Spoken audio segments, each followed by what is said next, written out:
নমস্কার বন্ধুরা, শুরু করছি আপনাদের অত্যন্ত প্রিয় অনুষ্ঠান, যে অনুষ্ঠানের নাম সৌভাগ্য সমৃদ্ধির দিশারি। আমি জানি বন্ধুরা আপনারা সকলেই জানেন যে এই অনুষ্ঠান কবে হয়। আর একবার আমি বলে দিচ্ছি, প্রত্যেক বৃহস্পতিবার ঠিক সন্ধ্যে 6টার সময় সোনার বাংলা চ্যানেলে, এবং প্রত্যেক শনিবার দিন সোনার বাংলা চ্যানেলে ঠিক 3:45 আপনারা এই অনুষ্ঠান দেখবার জন্য অপেক্ষা করে বসে থাকেন, এটাও জানি। তার কারণ এই অনুষ্ঠানে যিনি থাকেন, অর্থাৎ এই অনুষ্ঠানের যিনি মধ্যমণি জ্যোতিষ আচার্য শ্রী জগন্নাথ মুখার্জি মহাশয় এত সুন্দর একটি অনুষ্ঠান করেন যে এই অনুষ্ঠানটি কিন্তু আপনাদের জীবনে মূল্যবান হয়ে থাকে। বন্ধুরা, মানুষের জীবন বা আমাদের জীবনে অতীত, বর্তমান এবং ভবিষ্যৎ এই তিনটে অবস্থা রয়েছে। অতীতের উপর বর্তমান পরিস্থিতি নির্ভর করে এবং বর্তমান পরিস্থিতির উপর ভবিষ্যৎ নির্ভর করে। তো এই যে অতীত, বর্তমান এবং ভবিষ্যৎ, এটা নিয়েই কিন্তু আমাদের জীবন। আর আমাদের জীবন পুরোপুরিভাবে নির্ভর করে হচ্ছে জ্যোতিষ শাস্ত্রের উপর। জ্যোতিষ শাস্ত্র এমন একটি শাস্ত্র এবং একমাত্র শাস্ত্র যে শাস্ত্রের মাধ্যমে অতীত, বর্তমান এবং ভবিষ্যৎ নির্ণয় করা যায়। তবে 2-3 মিনিটের মধ্যে জ্যোতিষ বিচার কিন্তু কখনোই হয় না। জ্যোতিষ বিচার ভীষণ সূক্ষ্ম বিচার, এবং সেই সূক্ষ্মতায় এসে তবেই কিন্তু সিদ্ধান্তে উপনীত হতে হয়। এবং জ্যোতিষ বিচারের মাধ্যমে যে সিদ্ধান্তে উপনীত হতে হয় এবং সেই সিদ্ধান্তের মাধ্যমে যে প্রতিকার প্রতিবিধান হয়ে থাকে, সেটা কিন্তু অত্যন্ত মূল্যবান হয় যদি সঠিক বিচার হয়। আবার যদি একটু ভুল বিচার হয় এবং ভুল প্রতিকার হয়, তাহলে কিন্তু মানুষের জীবনে একটা অন্যরকম পরিস্থিতি নেমে আসতে পারে। তাই আমাদের অনুষ্ঠানে যিনি থাকেন তার কথাই অবশ্যই বলবো। তিনি এত সুন্দরভাবে জ্যোতিষটাকে বিচার করেন, তার বিচার পদ্ধতিটা কিন্তু সম্পূর্ণভাবে আলাদা। অনেকটা সময় নিয়ে একেবারে মানে যেটা আমাদের দরকার সেই সময়টাকে নিয়ে জ্যোতিষ বিচার করেন এবং সঠিকভাবে বিচার বিশ্লেষণ করে বুঝিয়ে দেন যে আপনার জীবনে কি চলছে বা কি ছিল বা কি হতে চলেছে, এবং তারপর যার যেরকম পরিস্থিতি সেই অনুযায়ী প্রতিকার প্রতিবিধানের মাধ্যমে তিনি কিন্তু তাদের ভালো রাখেন। আর ঠিক এই কারণেই জ্যোতিষ আচার্য শ্রী জগন্নাথ মুখার্জি প্রত্যেকের মনে জায়গা করে নিয়েছেন তার নিজ গুণে। বহুদিন ধরে তিনি এই জগতের সঙ্গে যুক্ত, এবং এই জগতের সঙ্গে যুক্ত থেকে বহু মানুষের উপকার সাধন করে আজকে এক নামেই তাকে কিন্তু সকলে চিনে যায়, অর্থাৎ জ্যোতিষ আচার্য শ্রী জগন্নাথ মুখার্জি মহাশয়কে। প্রত্যেকেই তার কাছে আসবার জন্য ব্যাকুল হয়ে থাকেন। তার জন্য যোগাযোগ নাম্বার টিভি স্ক্রিনে আপনারা দেখতেই পাচ্ছেন, 9051200976। এই নাম্বারে অবশ্যই বুকিংও চলছে, আপনারাও বুকিং করুন। নিশ্চয়ই আমরা ধাপে ধাপে সবকিছুই বলবো। তার আগে আসুন আমাদের মধ্যে আমরা স্বাগত জানাচ্ছি সেই বিশেষ অ্যাস্ট্রোলজার, অর্থাৎ সেই ব্যক্তিকে যিনি এই অনুষ্ঠানের মুখ্য অতিথি। অবশ্যই উপস্থিত রয়েছেন জ্যোতিষ আচার্য শ্রী জগন্নাথ মুখার্জি মহাশয়, যিনি বিখ্যাত অ্যাস্ট্রোলজার। সনাতন এবং কৃষ্ণমূর্তি দুটো পদ্ধতিতেই জ্যোতিষ বিচার করে থাকেন, পাশাপাশি হস্তরেখা বিশেষজ্ঞ, বাস্তু বিশেষজ্ঞ এবং সংখ্যা তত্ত্ব বিশেষজ্ঞ। গোল্ড মেডালিস্ট জ্যোতিষ আচার্য শ্রী জগন্নাথ মুখার্জি মহাশয়কে আমরা জানাচ্ছি অনেক অনেক স্বাগত এবং নমস্কার। নমস্কার। তো প্রথমে যেটা বলবো, আমি না মানে আমার ইন্ট্রোর মধ্যে, আচ্ছা ফোনও চলে এসেছে। আচ্ছা, যিনি রয়েছেন আপনি একটু হোল্ড করে থাকুন, আমি একটা বিশেষ প্রশ্ন নিয়ে আসছি যে ভুল প্রেডিকশনের ফলে কিন্তু অনেক সময় ভুল প্রতিকার অনেকেই ধারণ করে ফেলেন। তো এই বিষয়ে আপনি একটু বলবেন। তার আগে আমি একটুখানি কি ফোনটা নিয়ে নেব? অবশ্যই ফোনটা নিয়ে নিন, নিয়ে ভালো তারপরে আমরা একটা ভালো টপিক নিয়ে আলোচনা করব। কে রয়েছেন আমাদের সঙ্গে? নমস্কার। হ্যালো, হ্যাঁ নমস্কার, বলুন আপনি কে বলছেন? হ্যাঁ, আমাদের তরফ থেকেও আপনাকে নমস্কার। আপনি কোথা থেকে ফোন করছেন? আমি আমার ছেলের সঙ্গে। আচ্ছা, নিশ্চয়ই জানবেন। আপনি কোথা থেকে ফোন করছেন? আমি সংবাদের থেকে ফোন করছি। আচ্ছা বলুন, আপনার ছেলের নাম বলুন। নাম হচ্ছে অভিষেক দত্ত। অভিষেক দত্ত, আচ্ছা আচ্ছা, ঠিক আছে। ডেট অফ বার্থ বলুন। 13/8/1985। 13/8/1985, তাই তো? আচ্ছা, সময়টা বলুন। সকাল 7:25। সকাল 7:25। আচ্ছা, জন্মস্থান কোথায় আপনার ছেলের?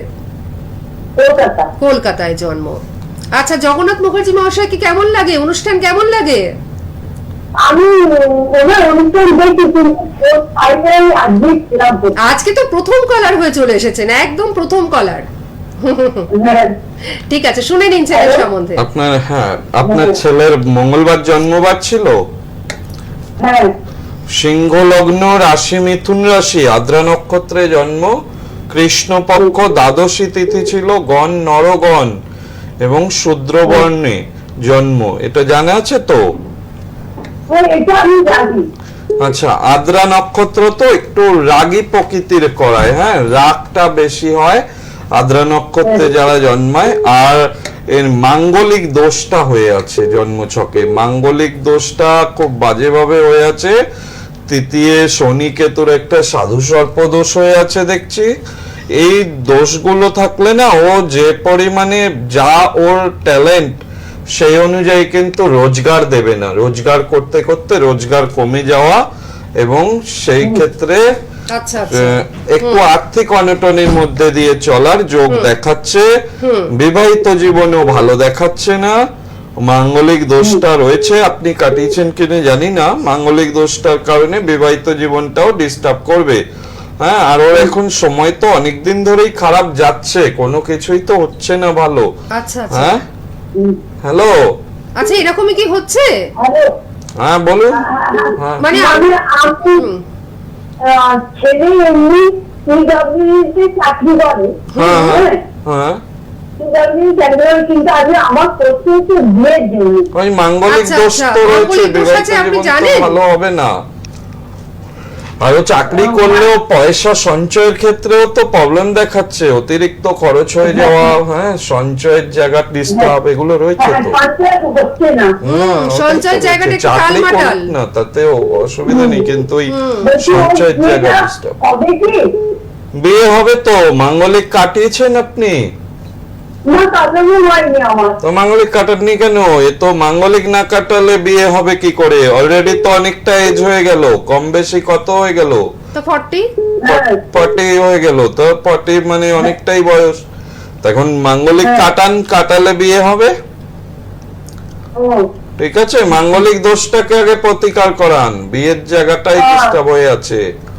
ও তো পরে যাবে, হবে বিয়ে?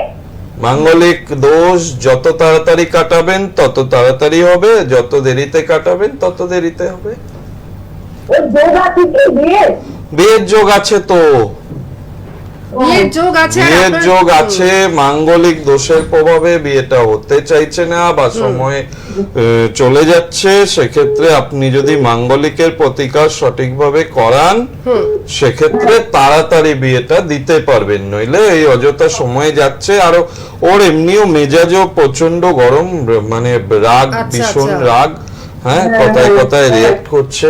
এই আচ্ছা, আচরণগুলো একটু দায়ী, খুব খুঁতখুঁতে, মানে অনেকটা চয়েস করে এগোনো, এই ব্যাপারটা থাকে। এবার বয়স হয়েছে, এটাও দেখতে হবে যে আচ্ছা। খুব চয়েস করতে গেলে তো হবে না, তাই তো, 40 মোটামুটি বছর একটা- বয়স। হ্যাঁ, এখন এগুলো মেনে যদি মাঙ্গলিক কাটিয়ে যদি বিয়ে দেন, সেক্ষেত্রে হতে পারে, যোগ রয়েছে। ও, আর আপনার যদি মনে হয় যে আপনি সূক্ষ্ম বিচার করাবেন, দেখুন এখান থেকে কিন্তু তাৎক্ষণিকভাবে উনি যতটা বলা সম্ভব ততটা বলে দিয়েছেন, কিন্তু চেম্বারে আসলে আরো সূক্ষ্ম বিচার পাবেন। ছেলের বিয়ে সবটাই কিন্তু আপনি মানে আরো সূক্ষ্মতার সাথে জানতে পারবেন, এবং ছেলের রাগ জেদ রয়েছে সেই সমস্যা, সেগুলো কিন্তু সমস্যা এনে দেয় অনেক সময়, ঠিক আছে?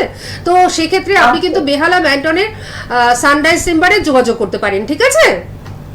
আচ্ছা আচ্ছা, ঠিক আছে, আপনি সঙ্গে থাকুন, শুনতে থাকুন, আর অনুষ্ঠানটি দেখুন। হ্যাঁ, আমরা যে প্রসঙ্গ নিয়ে আলোচনা করব, প্রসঙ্গটা প্রত্যেকের দরকার, ঠিক আছে? আপনি শুনতে থাকুন। আচ্ছা, 9051200976 এই নাম্বারে কিন্তু বুকিং চলছে ওনার কাছে আসবার জন্য। অবশ্যই আপনারা বুকিং করুন, যারা অনলাইনে ওনার কাছে বিচার করাতে ইচ্ছুক, যারা হয়তো আসতে পারছেন না কোনো রকম ভাবে, তারা অবশ্যই এই নাম্বারে আপনারা ফোন করুন, এবং ফোন করে আপনারা জেনে নিন যে কিভাবে অনলাইনে আপনারা বিচারটা করাবেন। সুতরাং সমস্ত কিছুর জন্য 9051200976 এই নাম্বারটি খোলা রয়েছে, আপনারা অবশ্যই এই নাম্বারটি নোট করে নিন এবং এই নাম্বারে ফোন করতে থাকুন। আচ্ছা, আমি আর একটা ফোন নিয়ে নিচ্ছি, তারপরে আমরা আলোচনায় প্রবেশ করছি। হ্যালো হ্যালো, হ্যাঁ হ্যাঁ নমস্কার, বলুন কে বলছেন? বলছি আমি আমার নাতনির ব্যাপারে একটু জানতে চাই। আচ্ছা নিশ্চয়ই, কোথা থেকে ফোন করছেন?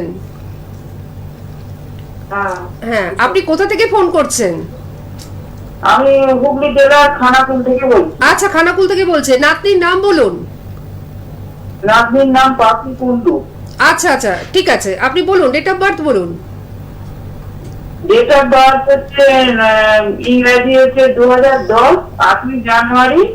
5ই জানুয়ারি, দাঁড়ান, 5ই জানুয়ারি 2010, সময়টা বলুন। রাত্রি 9:07। আচ্ছা, ঠিক আছে। আর জন্মস্থান হচ্ছে হুগলি খানাকুল, তাই তো? না, হুগলি খানাকুল না, ওটা বর্ধমান। আচ্ছা, বর্ধমানে জন্ম। রাত্রি কটা? 9টা 7। রাত্রি 9:07। হুম, জানুয়ারি মাস, 9:07। জানুয়ারির কত বললেন? 5। 5ই জানুয়ারি। হ্যাঁ, কি বার ছিল? শুক্রবার। 8ই জানুয়ারি শুক্রবার। 8ই জানুয়ারি? রাত্রি 9। এক সেকেন্ড, 8ই, 8ই 8ই জানুয়ারি। জানুয়ারি। হ্যাঁ, শুক্রবার জন্মবার বুঝলি। পেয়েছে, সিংহ লগ্ন, তুলা রাশি, 7ই নক্ষত্রে জন্ম। আচ্ছা, তাম্রপায়ায় জন্ম, কৃষ্ণপক্ষ, নবমী তিথি ছিল। গণ হচ্ছে দেবগণ এবং শূদ্রবর্ণ, এগুলো যোগতিথিগুলো জানতেন তো? তুলা রাশি যে জানেন? না, তুলা রাশি জানতাম। আর কিছু তুলা জানতেন রাশি না? জানতেন? আচ্ছা, এরও একই ব্যাপার, মাঙ্গলিক দোষ রয়েছে। আর একটা ঘরে না রবি, রাহু, বুধ, শুক্র, এই একটা ঘরে এতগুলো গ্রহ চলে গিয়ে বসে গেছে। 1 2 3 4, হ্যাঁ, পঞ্চমে এটা এতগুলো গ্রহ বসে আছে। এটা ভালো না। ভুল বন্ধু বান্ধবীর সাথে মেশা, আচ্ছা। ভুল পথে যাওয়া, কোনো সম্পর্ক থেকে আঘাত পাওয়া, এগুলোরই যোগ পাওয়া যাচ্ছে। হ্যাঁ, কথা শুনতে চাইবে না, একটু রাগ জেদ বেশি হয়ে যাবে। এগুলো এখন থেকে এগুলো দেখিয়েছেন মাঙ্গলিক দোষ বা এই যে ছন্নছাড়া না, দোষ না, না, হয়েছে? ওটা জানি না তো, এই প্রথম জানছি। হ্যাঁ, জানছেন তো। নাতনি হয় তো বললেন? হুম, তার নাতনি। হ্যাঁ, এখন থেকে ঠিক না করলে তো প্রবলেমে পড়ে যাবে না। ওর অনেকগুলো বন্ধু বান্ধবীর সমস্যা। জায়গাটাও তো ভালো দেখাচ্ছে না, সেখান থেকেই সমস্যা। উচ্চ শিক্ষায় বাধার যোগ, সহজে ভালো নাম্বার পেতে গিয়ে বাধা আসবে বা কেরিয়ার করতে গিয়ে বাধা আসবে। একটা ঘরে গ্রহণ দোষ, জড়ত্ব দোষ হয়ে বসে রয়েছে, প্লাস মাঙ্গলিক দোষ রয়েছে। এই হরোস্কোপটাকে একটু দেখিয়ে নেবেন, নিয়ে তারপরে এগিয়ে গেলে ভালো হবে, তাহলেও কেরিয়ার করতে পারবে। বুঝতে পেরেছেন? বন্ধু বান্ধবী দিক থেকে খারাপ দেখাচ্ছে এখন। ওটাই আর কিন্তু উনি কথায় বারবার কথায় বলছেন। রাগ জেদ এর ক্ষেত্রেও রয়েছে ভীষণ। কথা বলে দেওয়া, এগুলো আর একটু চাপা প্রকৃতির, সব কথা শেয়ারও করবে না। হ্যাঁ, আপনি বলুন কি হ্যাঁ, জানতে হ্যাঁ। চাইছেন, বলেন। এবার না, ওইটাই চাইছি। এই ক্লাস 10-এ উঠেছে। হ্যাঁ, ওই জন্য আপনাকে আপনার সঙ্গে যোগাযোগ করতে গেলে আমাদের বাড়িতে খানাকুল। আচ্ছা, তাহলে চেম্বার কোথায় পাবো? আপনার তো হুগলির খানাকুলে, ওখান থেকে চুচুড়াতে চেম্বার আছে ওনার। চুচুড়াটা কিছুটা হলেও কাছাকাছি হবে, যেহেতু হুগলির মধ্যে পড়ছে। আর না হলে আপনাকে একটু কলকাতার দিকে আসতে হবে। আর না হলে অনলাইনে করে নিতে আর না হলে পারবেন। অনলাইনে আপনি বিচার করে নিতে পারবেন। অনলাইনে একই বিচার হবে, ঠিক আছে? আচ্ছা, ওইটা প্রতিকার করতে গেলে কিরকম খরচ হয় আচ্ছা, ম্যাডাম? আমরা তো খুবই নিম্নবিত্ত। এগুলো বেশি খরচ নয়, খুব একদম অতি সামান্য খরচ। মানে অতি সামান্য হলে যেটুকু হয় ওইটুকু খরচ। আপনার সামর্থ্য হ্যাঁ। অনুযায়ী হবে। কি বললাম আচ্ছা, বুঝতে পেরেছেন? কিরকম তবু বলুন না। এটা এখানে হ্যাঁ? তো বলা সম্ভব নয়। এক কাপ চায়ের কত দাম এখন বাজারে? সেই পয়সায় হতে পারে, ঠিক আছে? এক কাপ চা খেতে গেলে যে পয়সা লাগে বাজারে, সেই পয়সায় প্রতিকার হতে পারে। কত লাগে আপনি দেখুন। বুঝতে পেরেছেন? ঠিক আছে। দেখুন, এটা কিন্তু মানে এখান থেকে তো মূল্যটা বলা ওইভাবে যায় না, কিন্তু উনি কিন্তু বুঝিয়ে দিয়েছেন। হ্যাঁ, আপনি 9051200976 এই নাম্বারটি নোট করুন। এই নাম্বারে ফোন করে যোগাযোগ করুন, সব জানতে পারবেন, ঠিক আছে? ঠিক আছে, আচ্ছা আচ্ছা, ঠিক আছে, সঙ্গে থাকুন। আচ্ছা বন্ধুরা, স্বাভাবিক অনেকেই এটা প্রশ্ন যে কত হ্যাঁ, খরচ হবে, হ্যাঁ। একদম এটা কিন্তু সবার উদ্দেশ্যেই ক্লিয়ার করে হ্যাঁ, দিই। হ্যাঁ, খুব একদমই। বেশি পয়সাওয়ালা লোকই দেখাতে পারবে অ্যাস্ট্রোলজি, যাদের পয়সা নেই দেখাতে পারবে না। ব্যাপারটা এরকম নয়। এরকম যাদের নয়। কাছে অর্থ, যার সামর্থ্য আছে, সে তার মতো করে রেমেডি করে। যাদের সামর্থ্য নেই তাদের জন্য সেরকম পদ্ধতি প্রচুর রয়েছে, যেখানে একদম ন্যূনতম খরচ, নামমাত্র খরচ। অনেক ক্ষেত্রে ঘরোয়া কিছু উপাচার দিয়েও কাজ হয়ে যায়। সেখানে আপনার খরচ ওইভাবে বোঝাও যায় না যে কত টাকা কি তাই খরচ তো। হলো, ঘরেই থাকে সুতরাং জিনিস। আপনার সামর্থ্য কিছু অনুযায়ী। দ্রব্য যেটা ঘরেও মানুষের থাকে সেটা দিয়েও প্রতিকার সম্ভব হয়। শাস্ত্রে অনেক বিধিবিধান রয়েছে। আর এই সুতরাং- জগন্নাথ মুখার্জি কিন্তু এই কথাটি বলেন যে সমস্যা যদি একটা থাকে 10 দিক থেকে তার সমাধান আছে, সমাধানের রাস্তা আছে, একদমই এটা তাই। দারুণ এটা- কথা। সুতরাং কোনো রকম কোনো চিন্তা আপনাদের নেই, ঠিক আছে? উনি কিন্তু একটা দারুণ কথা বলেছেন যে ঘরে যে সমস্ত দ্রব্য রয়েছে সেই দ্রব্যের মাধ্যমেও আপনার সমস্যার সমাধান হতে হবে, সঠিকটা হতে পারে। জানা- সঠিকটা জানতে হবে যে কিভাবে ব্যবহার করলে একদম। বিপদগুলো থেকে বেরিয়ে যাবেন বা ভালো উপকার পাবেন, একদমই তাই না? তাই। এগুলো একদম শাস্ত্রসম্মত ভাবে। আর আমি জানবেন কোনো মন গড়া কোনো টোটকা বা হ্যাঁ। কোনো কিছু এখানে যা শাস্ত্রসম্মত সেটাই বলি। সে কোনো মন গড়া কোনো টোটকা বা উপাচার কোনো কিছু বলি না, যেগুলো শাস্ত্রে লেখা রয়েছে সেগুলোই তুলে এনে বলা হয় বা আমি বলি সেগুলোই। সুতরাং এরকম কোনো ভাবার বিষয় নেই যে উপকার পাবো কি পাবো না। কিন্তু যারা আমার পুরনো ক্লায়েন্ট তারা তারা জানেন, সকলেই জানেন, হ্যাঁ, তারা বহু সকলেই বছর জানেন। হয়ে গেল কাজ করছে এবং সুন্দরভাবে। এবং সব থেকে বড় কথা, আপনাকে যে ডেটে আপনার যে সমস্যা নিয়ে আসছেন যেটা সমাধানের তারিখ মানে কবে নাগাদ আপনি যেই প্রশ্ন নিয়ে আসছেন সলভ কবে হবে সেটা লিখিত আকারে দিতে পারবেন। এটা সব থেকে বড় কথা যে যে সমস্যা একদম। নিয়ে আপনি আসছেন সেই সমস্যার একটা প্রতিকার ওনার কাছ থেকে তো পেলেন, সেটা ন্যূনতম মূল্যেই হোক বা স্বল্প মূল্যেই হোক আবার বা অনেকের যতটুকু ক্ষেত্রে মূল্যেই হোক। প্রতিকার লাগেও না। অনেক লাগেও না, হরোস্কোপে আছে ধরুন খুব ভালো দশা বা হরোস্কোপ। অন্তর্দশা খুব তাড়াতাড়ি আছে, সেই দশা বা অন্তর্দশায় বা প্রত্যন্তর্দশায় প্রবেশ করলেই সেই সমস্যা নিজে এমনি থেকে এমনি ঠিক কেটে হয়ে যায়। যাবে। সেখানে তো প্রতিকারের কোনো প্রশ্নই আসছে না, হ্যাঁ, বা সেই ক্ষেত্রে প্রতিকার দেওয়াও হয় না। উনি সুতরাং- যেরকম লিখিত আকারে 3 পাতা দেন, মানে লিখে দেন আপনাদের অতীত বর্তমান এবং ভবিষ্যৎ সম্পর্কে, পাশাপাশি একটা ডেটও উল্লেখ করে দেন যে সেই ডেটের পর থেকে আপনি ভালো থাকবেন। একদম এগুলো এটাই ওনার প্রতিকার নিশ্চিতভাবে পদ্ধতি। একদম সুন্দরভাবে এগোতে পারবেন। এবং অ্যাস্ট্রোলজিটা সবার জন্য, শুধু পয়সাওয়ালা লোকেরাই দেখায় তা নয়, সবাই দেখাতে পারে। শুধুমাত্র এটা আপনাদের একদম- যোগাযোগটা করতে হবে, একদম। যোগাযোগ করে একটু চেম্বারে আসতে হবে, তাহলে কিন্তু সূক্ষ্ম বিচার হবে। টিভিতে জেনে নিয়ে যদি আপনি প্রতিকার করেন সেই প্রতিকার কিন্তু কখনো মানে একেবারে সূক্ষ্ম প্রতিকার হবে না, ঠিক আছে? আপনাকে যখন প্রতিকার করতে হবে তখন কিন্তু সূক্ষ্ম বিচারটা করাতে হবে। আচ্ছা, ফোন কিন্তু আমাদের রয়েছে, এই কিন্তু প্রসঙ্গে আপনি যেটা বলছিলেন না আমি সেটাই শুরুতে, বলতে চাইছিলাম যে এই প্রসঙ্গেই কিন্তু যে- সেই জায়গাটাই আমরা ভুল প্রতিকার বা ভুল প্রেডিকশনে ভুল প্রতিকার ধরুন একদম, করলো। এবার ব্যাপার হচ্ছে, দেখুন, সমস্যা নিয়ে তো মানুষে আসে, জ্যোতিষীদের কাছে কারা আসে? সমস্যায় পড়ে বলে না মানুষ আসে, তখন তো এমনি দিশাহারা থাকে যে কি করব, এই সমস্যাটা তাই। থেকে বেরোবো কি করে। তখন হয়তো কোথাও থেকে শুনলেন, টিভি থেকে হোক, যে কোনো ভাবে হ্যাঁ, media হ্যাঁ, থেকে, হ্যাঁ। বা কারো মুখ থেকে শুনলেন এই জিনিসটা ধারণ করি বা এই জিনিসটা করি, করলে হয়ে যাবে। কিন্তু সবার জন্য সবটা তো হয় না, যার কারণে হিতে বিপরীত হওয়ার ভয় থাকে। এবং হিতে বিপরীত হয়ে গেলে একবার সেইটা আবার ঠিক করতে কিন্তু আরো বেশি সময় লাগে। সহজে এক তো সমস্যায় ভুগছিলেন, ওই ভুল প্রতিকার ধারণ করার জন্য আবার অন্যরকম সমস্যা জড়িয়ে যাবে। সমস্যা থেকে আর বেরোতে গিয়ে অনেকটা টাইম নষ্ট হবে। ওই জন্য বলে কেন যে ভালো জায়গায় দেখালে ভালোভাবে তাড়াতাড়ি আপনার সমস্যাটা সমাধান হতে পারে। সুতরাং আমার বক্তব্য যে যাদেরই জন্ম তারিখ সময় অনেকেরই জানা নেই, সেটা এখনকার দিনে বড় সমস্যা নয়। হাতের রেখা, যেটাকে বলে হস্তরেখা, হস্তরেখা বিচারের মাধ্যমে ভীষণভাবে কিন্তু এগুলো বলা সম্ভব।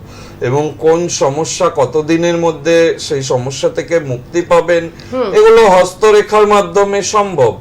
এছাড়াও স্টুডেন্ট যারা আছে তাদের জন্য গ্রাফোলজি দিয়ে তাদের কিন্তু ক্যারিয়ার কোন দিকে গেলে ভালো হবে, গ্রাফোলজি অর্থাৎ হাতের লেখা। হাতের লেখা, এক পাতা হাতের লেখা নিয়ে আসলে বলে দেব যে তার স্বভাব চরিত্র, বন্ধু বান্ধব থেকে আরম্ভ করে যে প্রশ্ন আছে আপনার ওই হাতের লেখা দেখে বলে দিতে পারবো।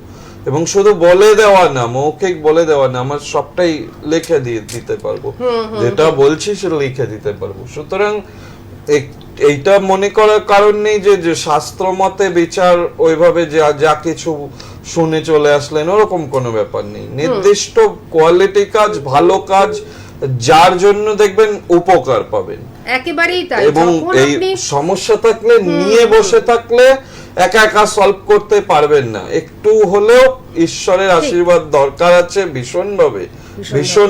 সুতরাং ঈশ্বরের আশীর্বাদ এবং জ্যোতিষ মতে গাইডলাইন নিয়ে এগোলে দুটো মিলে দেখবেন সমস্যার সমাধানটা তাড়াতাড়ি হচ্ছে, নইলে অযথা সময় নষ্ট হবে, অযথা দেরি হয়ে যাবে, সেই সমস্যা নিয়ে ভোগ করতেই থাকতে হবে।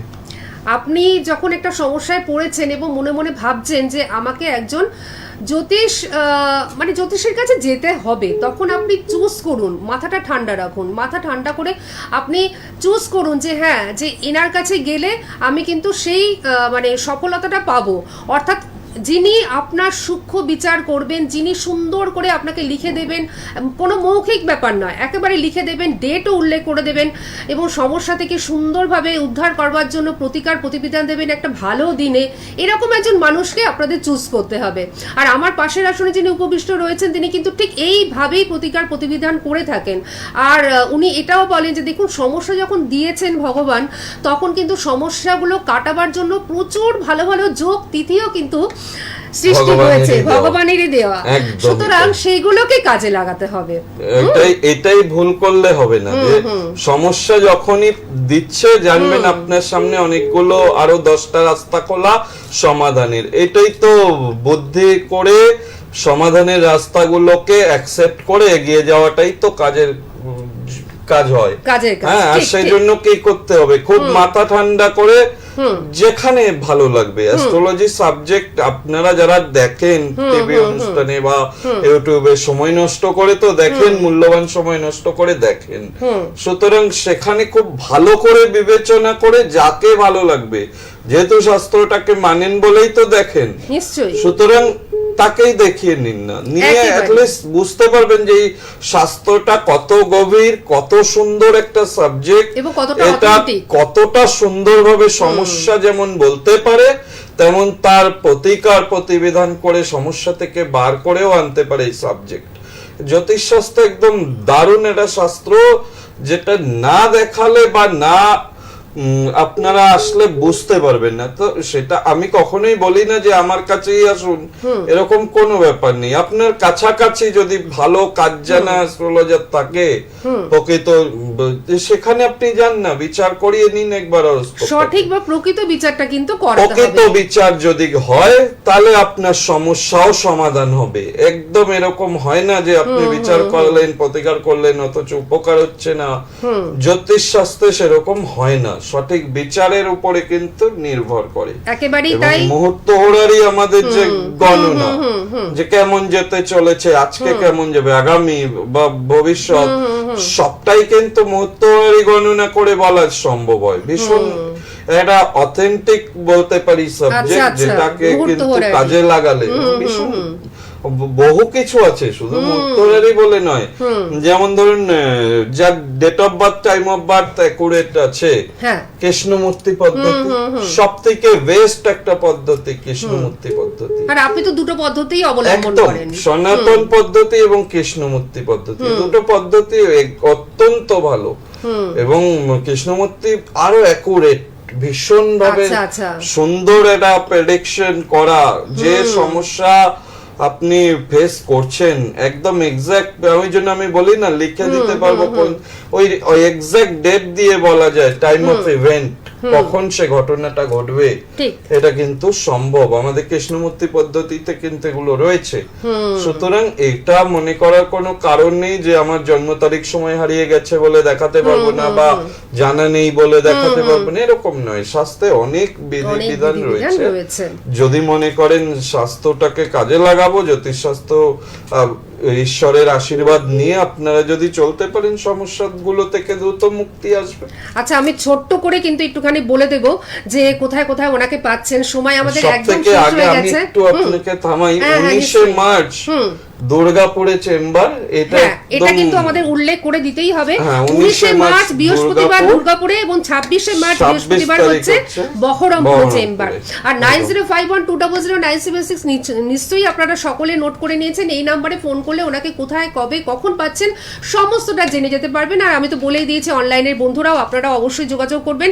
রাজপুরে ওনার চেম্বার রয়েছে, বারুইপুরে চেম্বার রয়েছে, জয়নগরে চেম্বার রয়েছে, এছাড়াও সুভাষগ্রামে চেম্বার রয়েছে, দমদম, সিথির মোড়, বেহালা ম্যান্টনে সানরাইজ এবং ব্যারাকপুরে চেম্বার রয়েছে শনিবার করে। আর আমি তো বলেই দিলাম চুচুড়াতেও আপনারা পেয়ে যাচ্ছেন। আর 19শে মার্চ পাচ্ছেন বৃহস্পতিবার দুর্গাপুর এবং 26শে মার্চ পাচ্ছেন বৃহস্পতিবার বহরমপুর। সুতরাং সবটাই বলে দিলাম, তবে একটা কথাই বলবো, শখের জ্যোতিষী নন, যিনি একটি পেশা হয়তো মানে পেশায় রয়েছেন, পাশাপাশি একটু শখে জ্যোতিষী করছেন, এমন ব্যক্তির কাছে কখনো কিন্তু যাবেন না, কারণ সেখানে চুলচেরা সূক্ষ্ম বিশ্লেষণ কখনোই হবে না। এই রকম আমার পাশের আসনে যিনি উপবিষ্ট রয়েছেন, ইনি কিন্তু সিরিয়াসলি জ্যোতিষ শাস্ত্রকে ভালোবেসে এই পেশায় এসেছেন বা নিজেকে নিয়োজিত করেছেন মানুষের সেবায়। ওনার কাছেই আসতে হবে আপনাদের, বা এরকম মানুষের কাছেই কিন্তু আপনাদের আসতে হবে। অবশ্যই চলে আসুন জ্যোতিষ আচার্য শ্রী জগন্নাথ মুখার্জি মহাশয়ের কাছে, দেখবেন আপনি আপনার যে কাঙ্ক্ষিত লক্ষ্য সেখানে পৌঁছতে পারছেন, সমস্যা থাকছে না। আজকের মতন আমাদের বিদায় নিতেই হচ্ছে। আপনাকে অনেক ধন্যবাদ এবং আপনাদের সকলকে জানাচ্ছি অনেক ধন্যবাদ। দেখা হচ্ছে আবার শনিবার দিন 3:45 সোনার বাংলা চ্যানেলে। নমস্কার। সোনার বাংলা, আমার সোনার বাংলা।